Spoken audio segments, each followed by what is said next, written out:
Assalamualaikum warahmatullahi wabarakatuh. Perkenalkan, nama saya Umia, mahasiswi S2 Pendidikan Matematika. Di sini saya akan memaparkan rancangan proposal tesis saya dengan judul Pengaruh Mode Pembelajaran Problem Solving dengan Strategi Dapik terhadap Kemampuan Literasi Matematika dan Kepercayaan Diri pada Siswa SMP. Adapun latar belakangnya yakni yang pertama pendidikan, di mana pendidikan merupakan suatu kebutuhan dasar yang mempunyai peran penting untuk kelangsungan dan peningkatan kualitas hidup manusia. Sedangkan matematika merupakan salah satu mata pelajaran wajib pada pendidikan dasar dan menengah yang ada di Indonesia. Matematika sendiri merupakan ilmu pengetahuan yang sangat penting bagi keberlangsungan hidup manusia. Adapun kemanfaatan matematika dalam berbagai aspek keilmuan yang ada dalam kehidupan, membuat pembelajaran matematika menjadi suatu keperluan yang wajib yang diperkenalkan sejak dini, khususnya sejak seseorang berada pada jenjang pendidikan sekolah dasar dan menengah. Adapun salah satu pendekatan mode pembelajaran dalam pembelajaran matematika yakni pendekatan model problem solving dengan strategi Dapik, di mana pembelajaran dengan menerapkan problem solving pada matematika akan mengasah kemampuan siswa dalam memecahkan setiap permasalahan matematika.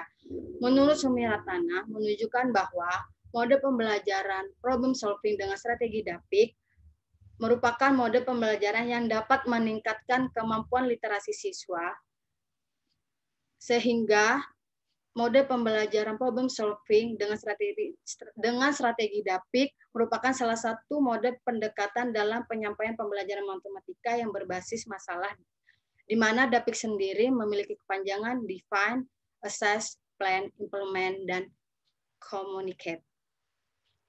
Adapun salah satu variabel dalam penelitian yakni kemampuan literasi matematika dan kepercayaan diri, di mana kemampuan literasi matematika dan kepercayaan diri merupakan salah satu aspek yang penting dalam pembelajaran matematika. Adapun metode penelitian yang peneliti lakukan yakni pertama yaitu jenis penelitian, di mana jenis penelitian di sini akan digunakan jenis penelitian kuasi eksperimen atau eksperimen semu. Adapun variabel terikat dari penelitian ini yaitu kemampuan literasi matematika dan kepercayaan diri siswa. Dan variabel bebasnya yakni mode pembelajaran problem solving dengan strategi Dapik. Di mana dalam penelitian ini, hal yang akan dibandingkan ada kemampuan literasi matematika dan kepercayaan diri. Di mana nanti dalam penelitian ini akan meneliti dua kelas. Yang pertama yaitu kelas eksperimen dan kelas kontrol, di mana kelas eksperimen akan menggunakan mode pembelajaran problem solving dengan strategi Dapik, sedangkan untuk kelas kontrol tidak menggunakan mode pembelajaran problem solving dengan strategi Dapik. Adapun tempat dan waktu penelitian yakni di SMP Negeri 4 Samarinda tahun ajaran 2021 dan sampai 2022. Sedangkan populasi dan sampel yang akan digunakan yaitu populasinya sendiri merupakan kelas 8 di SMP Negeri 4, sedangkan sampel sendiri akan menggunakan sampel randomisasi. Sedangkan teknik instrumen pengumpulan data, yang pertama yaitu teknik pengumpulan data sendiri, yakni peneliti menggunakan instrumen tes dan non-tes, di mana instrumen pengumpulan data yang tes yaitu terdiri dari tes kemampuan literasi matematika, sedangkan instrumen non-tes merupakan angket dari kepercayaan diri, di mana angket sendiri akan diberikan sebelum dan setelah pemberian perlakuan. Setelah itu akan dilanjutkan dengan uji validitas dan reliabilitas instrumen, di mana dalam uji validitas sendiri terdapat dua, yaitu validitas isi dan validitas konstruk. Setelah kedua instrumen dinyatakan valid dan reliable, maka akan dilanjutkan dengan teknik analisis data, di mana teknik analisis data yang akan digunakan yaitu secara deskriptif dan inferensial, di mana analisis deskriptif sendiri digunakan untuk mendeskripsikan karakteristik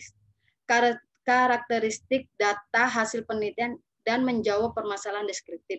Sedangkan analisis inferensial sendiri digunakan untuk data yang meliputi skor kemampuan literasi matematika dan kepercayaan diri siswa. Adapun langkah-langkah pengujian hipotesis, yang pertama yaitu dilakukan uji asumsi, di mana uji asumsi terdiri dari uji asumsi normalitas dan homogenitas. Di mana untuk uji asumsi normalitas sendiri dilakukan untuk mengetahui apakah sampel yang digunakan yakni berdistribusi normal atau tidak.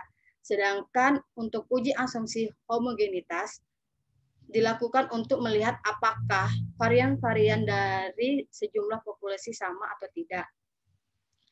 Setelah melakukan uji asumsi normalitas dan homogenitas dipenuhi atau terpenuhi, maka langkah selanjutnya yakni uji hipotesis ini dengan perhitungan uji multivarian menggunakan statistik uji T kuadrat Hotelling dan uji F. Setelah itu, untuk hipotesis kedua dan ketiganya akan menggunakan pengujian hipotesis dengan statistik uji independen sampel t-test. Sekian presentasi dari saya akhiri. Assalamualaikum warahmatullahi wabarakatuh.